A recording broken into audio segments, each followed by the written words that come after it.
네, 안녕하세요. 신동희 변호사입니다. 네, 안녕하세요. 김장천 변호사입니다. 뺑소니 사고에 대해서 오늘 이야기 해볼 건데요. 김장천 변호사는 평소에 뺑소니 사고에 대해서 의뢰도 많이 들어오고 사건도 많이 하고 계신 걸로 알고 있어요. 네, 맞습니다.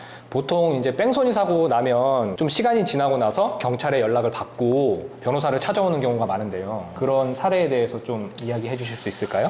일단 이제 의뢰인분이 사무실로 오셔가지고 변호사님 사고가 났어. 제가 현장을 이탈했습니다. 이거 어떻게 하면 좋을까요? 라고 말씀을 하세요. 그럼 이 현장을 왜 이탈을 했습니까? 물어보면 두려워서 그냥 범죄 현장을 이탈했다 라고만 말씀을 하세요. 혹시 술 한잔 하지 않으셨어요? 아닙니다. 한 잔도 안 먹었습니다. 제가 다시 한번 물어보죠. 혹시 술을 한 2잔 하시지 않으셨어요? 이렇게 물어보면 사실은 변호사님 술을 한 잔 했고 발각될까봐 두려워서 제가 범죄 현장을 이탈했습니다. 이렇게 말씀을 하세요. 대부분의 경우에는 음주를 했기 때문에 그 사실을 숨기기 위해서 범죄 현장을 이탈하는 그런 경우가 많습니다. 그러면 이렇게 경찰에 음주 후 도주가 발각되었을 때 조사를 받으러 가게 되면 네네. 어떤 절차를 거치게 되죠? 일단 경찰 조사를 받게 되면 당연히 수사관 입장에서는 범죄 현장을 왜 이탈했는지, 어디서부터 어디까지 이제 운전을 했는지 추적하다 보면 결국에는 음주에 대한 부분이 결과적으로 수사의 핵심이 됩니다. 당사자가 나는 술을 마시지 않았다. 음주는 아니다. 그리고 당시에 혈중 알코올 농도 측정도 되지 않았다. 따라서 나는 음주가 아니다. 라고 주장하시는 경우가 있는데 그 경우에는 수사관이 당시 카드 내역이라든지 주행 거리라든지 카드 내역에 찍혀있는 어떤 지점의 CCTV를 확인한다든지 조사를 통해서 음주 과정을 포착할 수도 있습니다. 그러면 형이 더 세게 나오는 거죠. 단순히 음주운전을 해서 발각되었을 때와의 차이는 어찌됐든 사고 처리를 하지 않고 그 자리를 이탈했다. 네. 이 부분인데 그럼 크게 보면 두 가지겠죠? 사람이 다쳤을 경우와 사람이 다치지 않았을 경우에 어떤 차이가 있죠? 그것은 뺑소니, 소위 말하는 특가법상 도주치상죄의 성립 여부와 관련된 문제인데 사고가 난 사실을 인식하고 그럼에도 불구하고 현장을 이탈했는데 그 과정에서 상대방이 상해를 입어야 이게 뺑소니가 성립이 되는 것입니다. 근데 상대방이 이로 인해서 다치지 않았다, 즉 상해를 입지 않았다 라고 하면 특가법상의 도주치상죄는 성립되지 않는 것이죠. 그래서 이것이 과연 상해에 해당하느냐 내지는 상해에 해당하지 않느냐 여부에 관한 다툼이 굉장히 심합니다. 이 부분이 왜 크게 논점이 되냐면 단순히 음주운전으로 판단되었을 때는 벌금형에 그치는 경우가 대부분입니다. 그런데 이게 도주치상, 그러니까 사람이 다쳤음에도 불구하고 사고 처리를 하지 않고 도망을 갔다 라고 판단이 되면 이제 가중처벌이 예정되어 있기 때문에 벌금으로 끝나지 않거든요. 그러면 중요한 부분은 상해를 다투는 경우는 어떤 경우가 있을까요?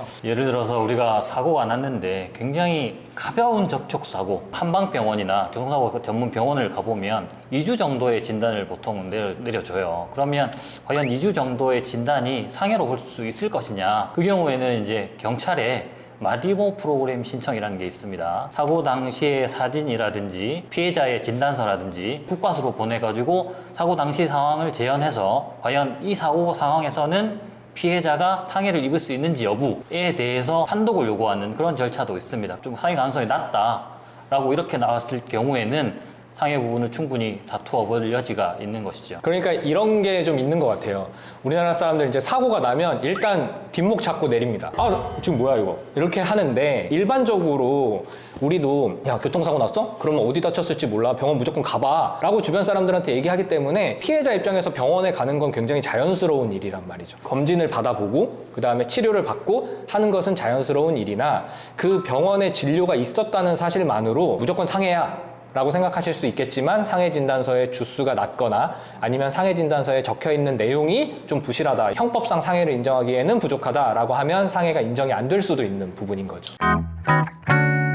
제가 최근에 진행했던 사건에 대해서 하나 말씀을 드리면 어떤 분이 음주를 하시고 사고를 냈습니다. 그래서 피해자분과 말씀을 나누면서 보험 처리를 해드리겠다, 어떻게 사고 처리를 좀 해주시라 라고 말을 했는데 피해자 입장에서는 가해자 측에서 술 냄새가 나니까 경찰에 신고해야겠습니다. 피해자가 전화기를 드니까 가해자가 너무 무서웠던 거예요. 술 마신 상황이 발각이 될 거니까. 그래서 차를 운전을 해서 현장을 이탈한 사례가 있었습니다. 일단 음주를 한 사실은 맞죠. 그리고 현장을 이탈한 것은 맞습니다. 근데 사고 자체가 굉장히 경미했어요. 가해자와 편안하게 얘기할 정도로 다치지 않았다는 겁니다. 그런 정황들이 인정이 되어서 상해가 인정되지 않았습니다. 현장을 이탈한 것은 맞지만 상해가 인정되지 않았기 때문에 뺑소니는 아니었던 사례가 있습니다. 제가 최근에 했던 사건도 어찌 보면 상해에 대해서 다퉜던 사건이 있었는데요. 음주한 상태에서 순간 잠이 들어서 아주 경미하게 앞차를 충격하고 이제 충격 후에 앞으로 살짝 간 거예요.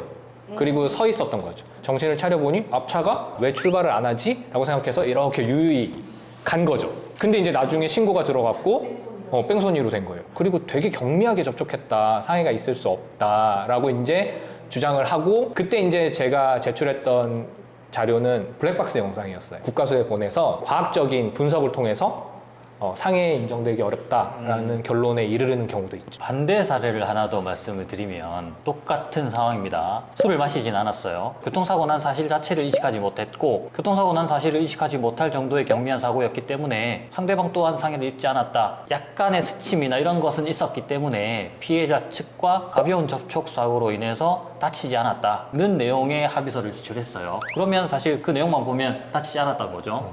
근데 이 피해자들은 병원을 갔었던 거예요. 수사관은 그 병원을 찾아가서 진단서를 제출해달라 의사 선생님한테 피해자가 상해가 없었다고 말은 했지만 진단서가 제출이 되었기 때문에 특가법상 도주치상죄가 성립되었던 사안입니다. 이렇게 말씀드렸듯이 이게 단일한 논점 안에서도 어떤 경우는 인정이 되고 어떤 경우는 인정이 되지 않고 그 과정에서 다툼이 있고 설득의 과정이 있고 하기 때문에 또 변호사를 찾아가서 대리를 하고 하는 경우들이 생기는 거겠죠.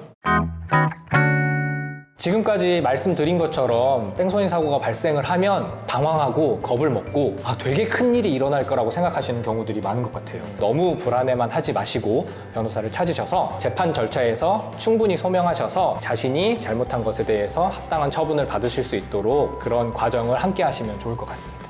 그러면 다음 영상에 뵙겠습니다. 감사합니다. 감사합니다.